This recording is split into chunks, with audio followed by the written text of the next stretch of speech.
我老婆长期忽视我们的小孩，甚至在今年父亲节那天当众羞辱我。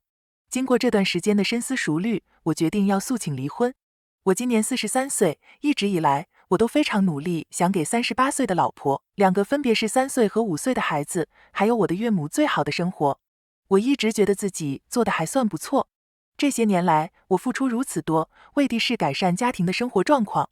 我不仅多读了一个学士学位，最近还拿到了理工相关领域的硕士学位。更不用说，在我修读第2个学士学位期间，我是一边打2份全职工作，一边供我老婆读完大学的。她拿到的那个学位，让她在医疗保健领域能有每年6到7万美金的收入，而且那个行业一直都有工作机会。然而，自从2个孩子出生后，她就放弃了事业，选择暂时当个全职妈妈。一开始，我还在读硕士的时候，我们过得蛮辛苦的。等我读完硕士，最小的孩子也满3岁了，我的事业跳了一大步，我们家现在单靠一份收入，也能过得很稳。虽然我们称不上富有，但对一个年薪15万美金出头，外加奖金的单薪4口之家来说，生活已经算很过得去了。过去这1年，我老婆总说生活压力大到让她喘不过气。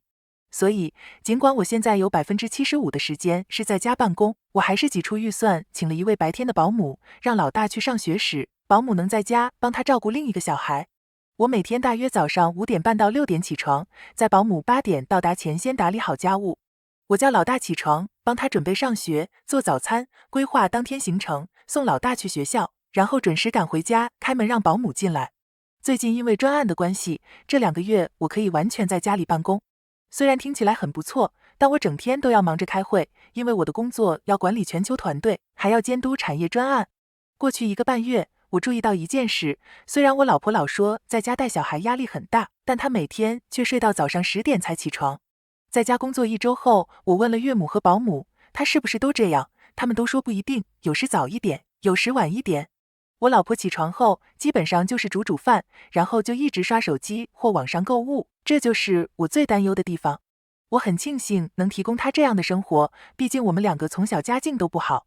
我也试着去体谅、理解她可能有产后忧郁、带小孩的压力，觉得生活没成就感，甚至我也反省过自己可能不是个完美的丈夫。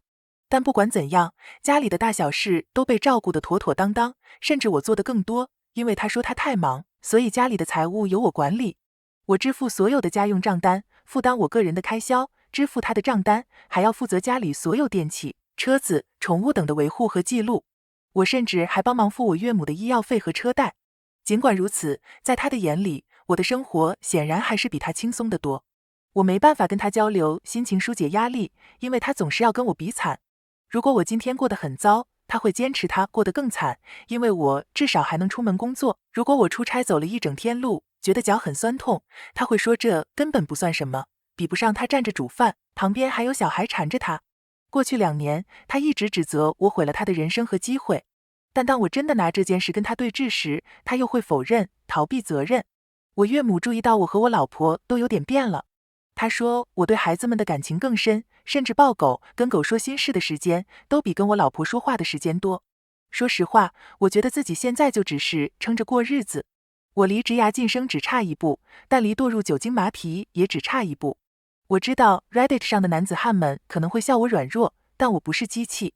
我只是想感受到，除了孩子之外，我所在乎的人能欣赏我、爱我、感谢我做的事。我知道全职妈妈们也会有话要说，这没关系。我是在单亲家庭长大的，知道那对一位母亲有多不容易。但说真的，周一到周五有岳母和保姆帮忙带一个学龄前的幼儿，另一个孩子在学校，你真的能告诉我，这算是一般全职妈妈的生活吗？因为我的单亲朋友和同事都说这不算。我猜很多 Reddit 的网友会觉得这是偏写很烂的创作，但事实就是这样。总之，长话短说，我觉得我老婆已经完全退出了这段婚姻。我们现在就像室友，只是她依然享受着婚姻带来的好处。我并不是要求她随时对我投怀送抱，让我为所欲为，我真的只是想听到一句你做得很好，或是给我一点情绪上的安慰，哪怕只是一个拥抱。但我想，作为那个毁了他人生的男人来说，这是我活该。补充背景资讯，谢谢大家的回复。补充一点背景，我从来没出轨过。虽然我工作的行业女性比例很高，但我对同事和下属的关系完全透明。只要他想查，随时可以看我的工作日程和邮件，但事实上，他到现在甚至都还搞不清楚我具体是做什么工作的。我们全家，包括他的父母和我的母亲，都试过劝他去咨商，但他不是拒绝就是闪避话题。虽然我来生长于单亲妈妈家庭，我的生父其实都有参与我的成长，而他的双亲维持了超过40年的稳定婚姻。我试过跟他谈所有的心事和感受，但如同之前说的一样，他总是忍不住要跟我比惨。有人问我从这段婚姻得到了什么，现在除了2个可爱的孩子，我也一直在问自己同样的问题。我们的性生活从去年开始几乎归零，我总是想，也许是他忧郁，或是他正在经历什么，也可能是我的吸引力不够，或因为我在床上表现不好。我虽然不是非常有吸引力的帅哥，但诱惑和机会不是没有，但我从来没有屈服。虽然听起来很老套，但是我真的爱我老婆，只想跟她在一起。请保姆之前，主要是我岳母帮我老婆，直到岳母自己出现意外的医疗需求，所以我才决定请保姆帮他们2人，尤其岳母在接受治疗和复原的时候，该肯定的还是要肯定，我不想听起来太偏颇。当我说她起床煮饭时，她是煮给屋子里的每个人吃，包括我、孩子、岳母和保姆。除了早餐外，家里所有的正餐和点心都是她准备的。我通常不吃早餐，等到午餐，而老大通常会吃一点简单的早餐，以防他不喜欢学校那天早上提供的食物。他确实会洗小孩和他的衣服，但很少折好收起来。我通常自己洗自己的衣服，上班穿的则是送干洗。他确实会注意家里食物库存和冰箱状况，但列好清单后是我去买回来或是叫外送。家里的浴室和房屋清洁大约有一半是他在做，另一半是岳母或我做的，有时保姆也会帮忙。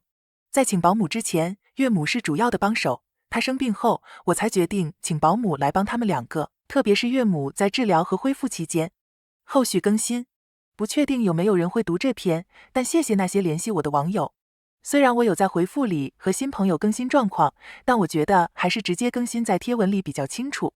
我几周前的周末把我的贴文给老婆看了，她读了内容和所有评论。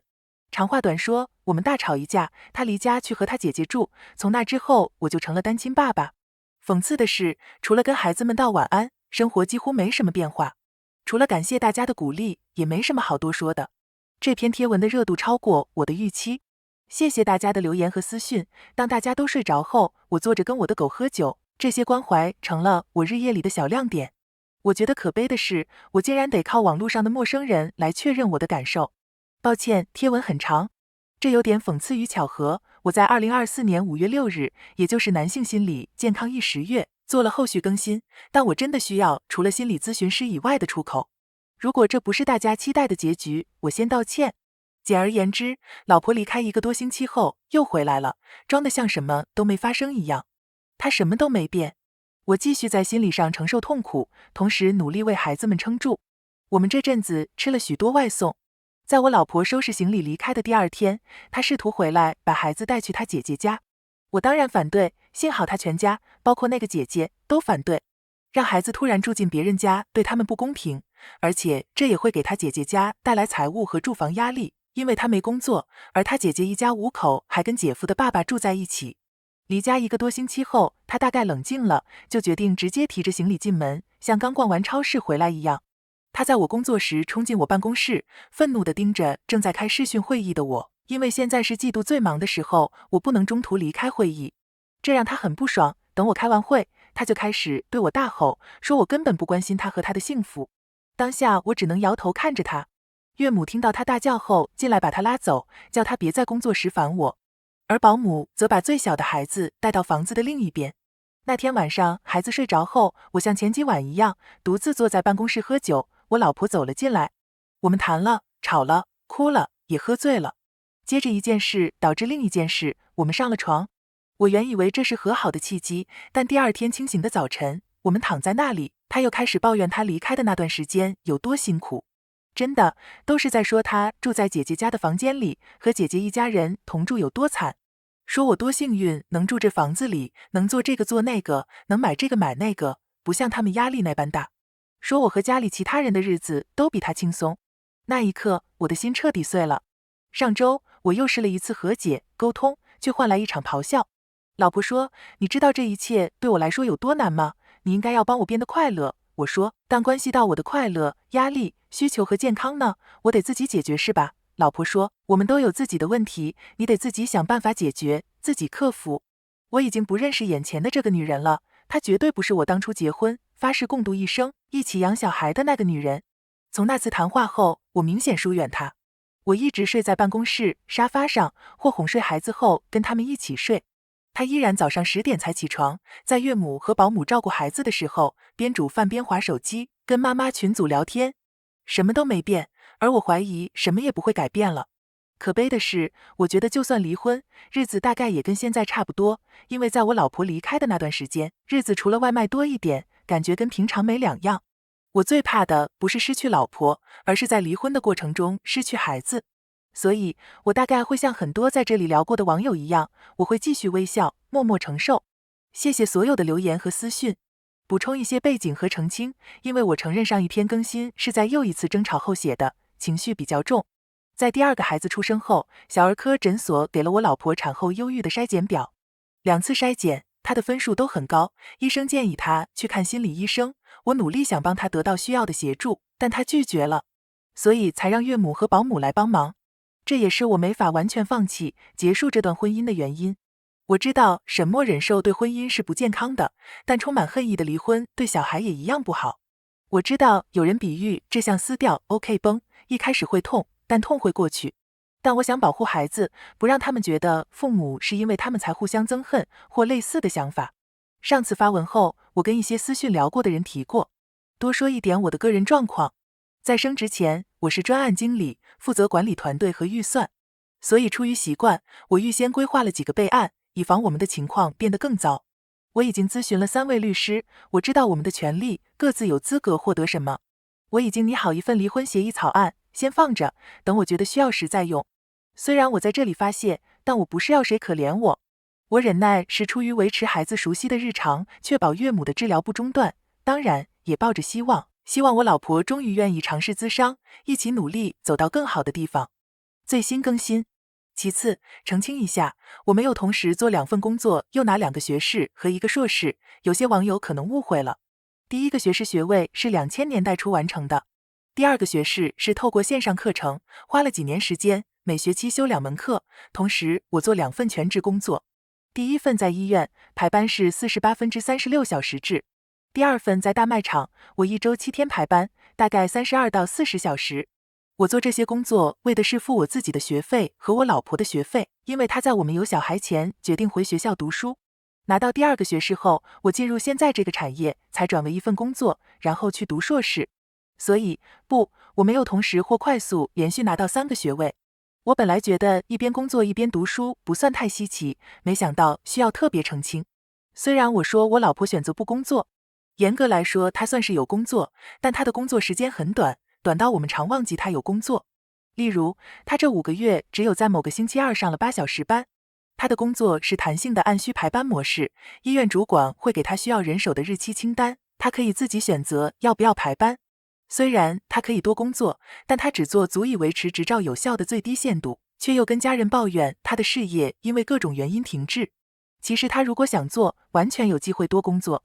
总之，不管她做什么决定，她身边都有我们在帮她，创造条件让她可以回去工作，像是请保姆、岳母搬来帮忙，我在家工作，她那超弹性的排班等等。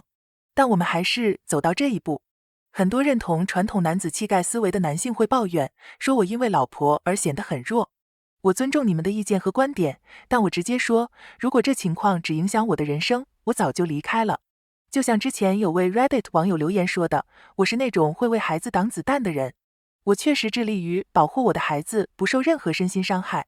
我相信其他父亲也会以同样态度回应保护孩子的责任，这就是为何这些年我都忍了。目前，我宁愿他把问题都冲着我来，而不是对孩子。谢谢大家的留言和关心。我认识了很多陌生人，成了很好的 Reddit 笔友，有些人对每一步进展都了如指掌。我很惊讶这件事传如此广，其他 subreddit 平台甚至 YouTube 都有讨论。喜欢我也好，讨厌我也好，说全是假的也好，无论你站在哪边，谢谢所有建设性的留言和来问候的私讯。我和孩子们以后会没事的。在家人介入、强力推动下，我老婆和我终于尝试了婚姻咨商。你们大概猜得到结果如何？指责、泪水、后悔、情绪操纵。他在咨商师面前再次说我毁了他的生活。咨商师问他最后一次感到快乐是什么时候，他说是大约12年前，那时他20多岁，没小孩，跟前男友在一起。如果他跟我在一起这12年都不快乐，那他大可以回去找那个前男友，他现在还住在同个地方，做同份工作。我40多岁了，有孩子，我不想再去夜店，更不想让我的孩子跟着一个整天喝酒、精气泡水的妈妈。今年的父亲节，我们一家和我老婆的一些家人在家里聚餐烤肉。我跟姐夫聊我们孩子学校的父亲节活动，我老婆大概听到我说，我去学校参加和爸爸吃早餐活动时，看到有些孩子没有爸爸陪，自己坐着，有点难过。我老婆竟然当着全家人的面大声嘲笑我说，反正你平常也没在做什么事，我去参加还比较合适。那一刻，我脸涨红，说不出话，坐在那里脑中一片空白，饭厅里一片死寂。我岳母终于忍不住说，既然你这样想，那你们其中一个应该去跟对方离婚。我老婆竟然指着我对他妈说，你以为会有别的女人想要像他这样的男人吗？看看他这副德性，我同时感到愤怒、心碎、困惑和难堪。我默默点点头，站起来拿了钥匙，开车出门去喝一杯，试着忽略其他家人和孩子叫我别走的声音。星期一早上6点，我照常起床送孩子，在我换衣服准备出门时，老婆还在床上轻轻打鼾。我只能看着她，想着我们曾有的一切，以及现在失去的。我决定我受够了。那天早上，我传了短信给律师，请他开始离婚程序。上星期，他在我们家收到离婚文件，他大概是情绪崩溃了，冲进我办公室吼叫：“你怎么能这样对我？”他妈妈试着调解，结果变成我怂恿他的家人跟他作对。接下来一整个星期，他突然表现得像是一位积极体贴的贤妻良母。但是我怀疑他这样可以持续多久？我的目标是获得孩子全部或大部分监护权。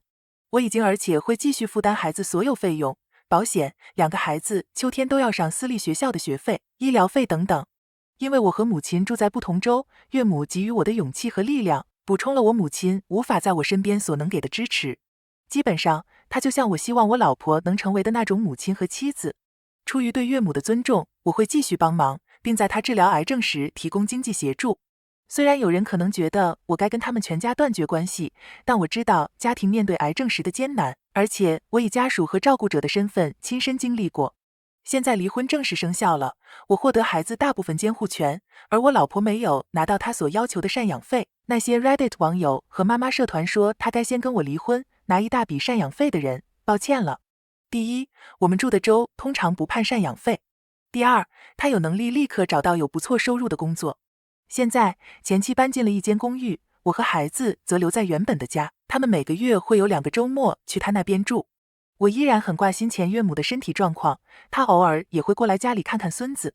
离婚之后，我感觉整个人轻松了不少，耳边再也没有那种无止境的指责，再也没有人会不断抱怨是我毁了他的人生和机会。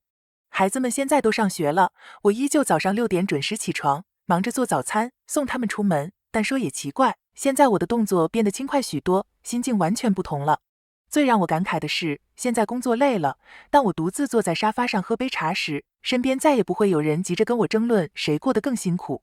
有时前岳母过来，我们会坐下来心平气和地聊聊小孩的趣事，那种氛围真的很安宁。看着孩子们的变化，我心里真的很欣慰。他们变得爱说话了，以前在家里，他们总是安静的像是透明人一样，小心翼翼地活着，但现在他们会主动拉着我的衣角，叽叽喳喳地分享学校发生的各种琐事。这份热闹才是一个家该有的样子。当单亲爸爸确实不容易，但现在我心里很踏实，因为我知道我的每一分努力，每一分付出都不再是掉进填不满的深渊，而是化作了孩子脸上的笑容，也一点一滴的温暖了我自己